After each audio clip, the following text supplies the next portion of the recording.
সুজি দিয়ে যে এত সুন্দর সীতাভোগ বানানো যায় না দেখলে বিশ্বাসই করবেন না। এতটাই খেতে টেস্টি হয়, পুরো দোকানের মতো। বুঝতেই পারবেন না যে বাড়িতে বানানো। তো চলুন দেখে নিই। নমস্কার বন্ধুরা, ওয়েলকাম টু প্রিয়ার রান্নাঘর। নতুন একটা রেসিপি দেখার জন্য সবাইকে স্বাগত। আজকে বানাবো সুজির সীতাভোগ। তো চলুন দেখে নিই। এখানে আমি নিয়েছি 2 বাটি দুধ। দুধটা কিন্তু আগে থেকেই জাল করা ছিল, এবার একটু ফুটিয়ে নেব। দুধটা ফুটে গেলেই এর মধ্যে দিয়ে দেব 1 বাটি সুজি। সুজিটা অল্প অল্প দেব আর এভাবে নাড়তে থাকবো।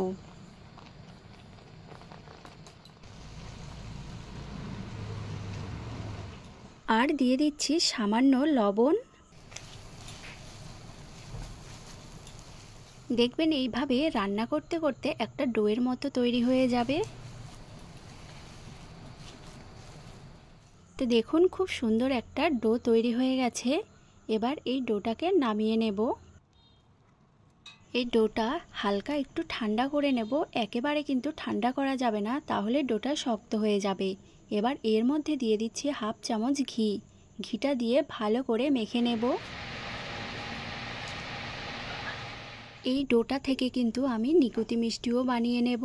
দেখবেন সীতাভোগের ওপরে লাল লাল ছোট ছোট মিষ্টি থাকে, সেগুলোকে বলে নিকুতি মিষ্টি। এই একই ডো থেকেই আমি নিকুতি মিষ্টিগুলো বানিয়ে নেব।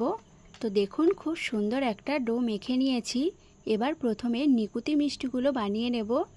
এইভাবে ছোট ছোট করে গুলির মতো নিয়ে নিচ্ছি। এবার নিকুতি মিষ্টিগুলো বানিয়ে নেব। এইভাবে হাত দিয়ে গোল গোল করে ঘুরিয়ে হালকা একটু এভাবে লম্বা করে দিলেই একদম নিকুতি মিষ্টি রেডি হয়ে যায়। খুব সোজা এই নিকুতি মিষ্টিগুলো বানানো।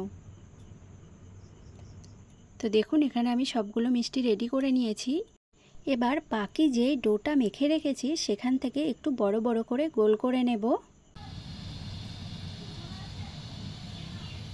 এবার এই ছোট গ্রেটারগুলো নিয়ে নিয়েছি আর ভালো করে তেল মাখিয়ে নিয়েছি। এবার একটা গোল্লা নিয়ে এইভাবে একটু চেপে চেপে গ্রেট করে নেব।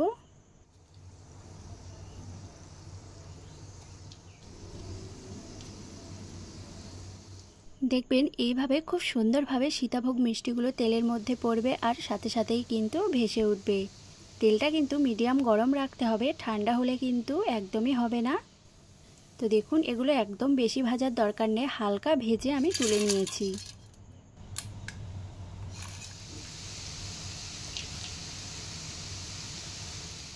বাকি সীতাভোগ মিষ্টিগুলো ঠিক একইভাবেই ভেজে নেব।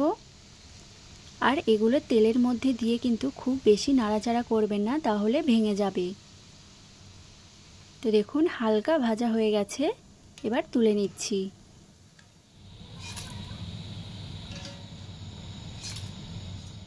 এবার ওই একই তেলেই নিকুতি মিষ্টিগুলো ভেজে নিচ্ছি।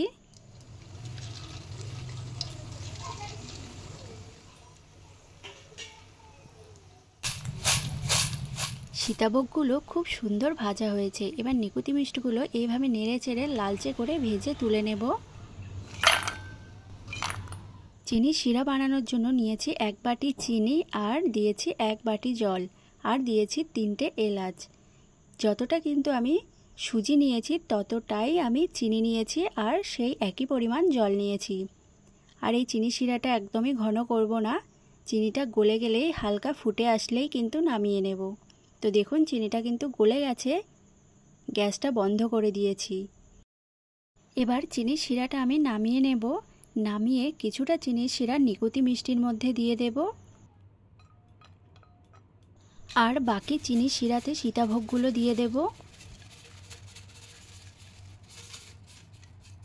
সীতাভোগগুলো দিয়ে হালকা হাতে একটু নেড়ে চেড়ে মিশিয়ে নেব।